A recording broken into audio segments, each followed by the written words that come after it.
Welcome back to my channel. ഞാൻ ഇന്ന് ഇവിടെ വന്നിട്ടുള്ളത് ഒരു അടിപൊളി മാങ്ങച്ചാറിൻ്റെ ഒരു അച്ചാറിടലായിട്ടാണ്. സാധനങ്ങളും മാങ്ങ ഉണ്ടാക്കാനുള്ളത് ഇതിൽ കടുകുണ്ട്, മറ്റേ ഇതിൽ ഉലുവയാണ്, ഇതിൽ ഇഞ്ചി നുറുക്കി വെച്ചതാണ്, ഇത് കറിവേപ്പിൻ്റെ ഇത് പിന്നെ വെളുത്തുള്ളി, പിന്നെ ഇതിൽ ഉള്ളത് മാങ്ങയാണ്. പിന്നെ നമ്മളെ വീട്ടിൽ ഉണ്ടാക്കിയ നല്ല അടിപൊളി വെളിച്ചെണ്ണയാണ് കേട്ടോ. അങ്ങനെ നമ്മൾ ചട്ടി അടുപ്പത്ത് വെച്ചിട്ടുണ്ട്. ഇനി നമുക്ക് എണ്ണ വാർന്നു കൊടുക്കാം.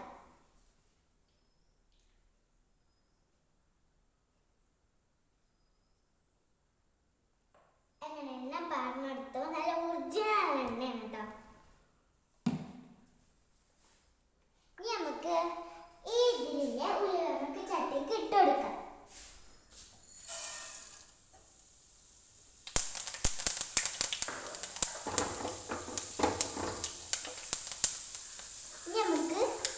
നമുക്കില്ലത് കടുക് ഇട്ട് കൊടുക്കാം. നമ്മൾ ചട്ടിക്ക് ഉലുവി കടുകൊക്കെ ഇട്ടെടുത്തു. ഇനി നമുക്ക് നമ്മൾ വേപ്പിൻ ചെല്ലിടാം. ഞാൻ ആദ്യം അരച്ച് ഇങ്ങനെ കൊടുത്തിട്ടുണ്ട്. എന്നിട്ട് നമുക്ക് നമ്മളെ ഇഞ്ചി ഇടാം. എന്നിട്ട് അതൊന്ന് ചെറുതായിട്ട് ഇങ്ങനെ ആക്കി ഇങ്ങനെ കൊടുക്കാം. ഇനി നമുക്ക് നമ്മൾ വെളുത്തുള്ളി ഇടാം.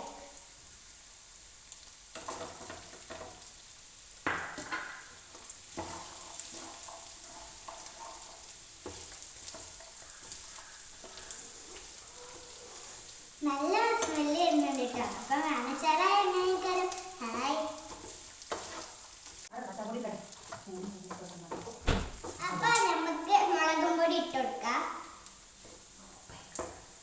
നമുക്ക് മൂപ്പായിട്ടുണ്ട് കേട്ടോ അത്. നമുക്ക് ഇത് ഇട്ട് കൊടുക്കാം. അങ്ങനെ ഞാൻ ഫുള്ള് ഇട്ട് കൊടുത്തിട്ടുണ്ട്. ഇനി നമുക്ക് ഇളക്കി കൊടുക്കാം.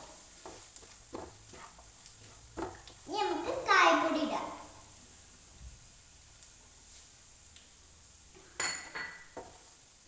ഞാൻ ഉണ്ടാക്കുന്ന എൻ്റെ അമ്മച്ചിൻ്റെ കണ്ടു പഠിച്ചിട്ടോ. ഞാൻ ഇങ്ങനെ അച്ചാർ ഉണ്ടാക്കുമ്പോൾ അതിൻ്റെ അടുത്ത് ഇങ്ങനെ കുറച്ച് നേരം നിൽക്കാറുണ്ട്. അപ്പോൾ അത് എൻ്റെ കുട്ടൻസ് ഞാൻ കണ്ട് കുറച്ച് പഠിച്ചതാണ്. ഇനി നമുക്ക് അച്ചാർ പൊടി ഇടാം കേട്ടോ.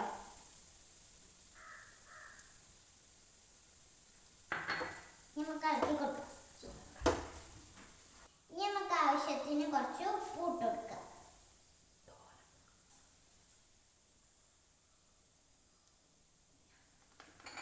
ഇനി നമുക്ക് ഇളക്കി കൊടുക്കാം.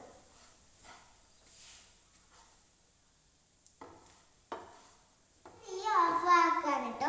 ഇത് ഏകദേശം മൂപ്പൊക്കെ ആയിട്ടുണ്ട്. ഞാൻ ഓഫ് ആക്കാം. ഇനി നമുക്ക് ഇത് അതിലേക്ക് ചട്ടിയിട്ട് നമ്മൾ മസാലയും ഉള്ളിയും വേപ്പിൻ്റെ ഇതൊക്കെ ആക്കിയിട്ടുണ്ട്. അപ്പോൾ ഇത് നമ്മൾ ഇളക്കി കൊടുത്തിട്ടുണ്ട്. ഇന്നലെ രാത്രി നുറുക്കി വെച്ചപ്പോൾ കല്ലുപ്പൊക്കെ ഇട്ടുകൊണ്ട് അരച്ച് വെച്ച അതിൻ്റെ നീരാണ്. അപ്പോൾ ഇത് നമുക്ക് ഒഴിച്ചു കൊടുക്കാം. നമുക്ക് ഫുള്ളായിട്ട് ഒഴിച്ചു കൊടുക്കാം. നമുക്ക് ഇളക്കി കൊടുക്കാം. അങ്ങനെ നീരൊക്കെ അതിലേക്ക് ഒഴിച്ചു കൊടുത്തിട്ടുണ്ട്. നമുക്ക് കഴിച്ചു നോക്കാം. ഇനി ഉലുവ പൊടിച്ചതും കടുക് പൊടിച്ചതും നമുക്ക് ഇട്ട് കൊടുക്കാം. എല്ലാവരും ഇത് കഴിക്കാനും ടേസ്റ്റാണ് കേട്ടോ. അടിപൊളിയാണ്. പിന്നെ നമുക്കിപ്പോൾ സുർക്ക ഒഴിക്കാം. പക്ഷെ മാങ്ങൻ്റെ നീര് ഒഴിച്ചുകൊണ്ട് ഇപ്പോൾ സുർക്ക ഒഴിക്കേണ്ട ആവശ്യമില്ല.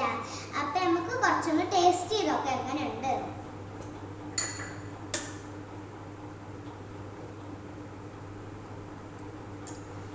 ഇനി നമുക്ക് ഒന്ന് ഇട്ടാണ്ട് ടേസ്റ്റ് ചെയ്ത് നോക്കാം.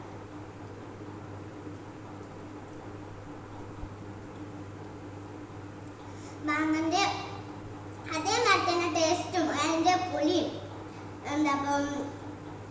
എരിവൊക്കെ അതേമാതിരി തന്നെ വന്നിട്ടുണ്ട്. കുറച്ചും കൂടി ഉലുവയും കടുകും പൊടിച്ചെടുത്ത് അതിൻ്റെ രീതി വരും കേട്ടോ.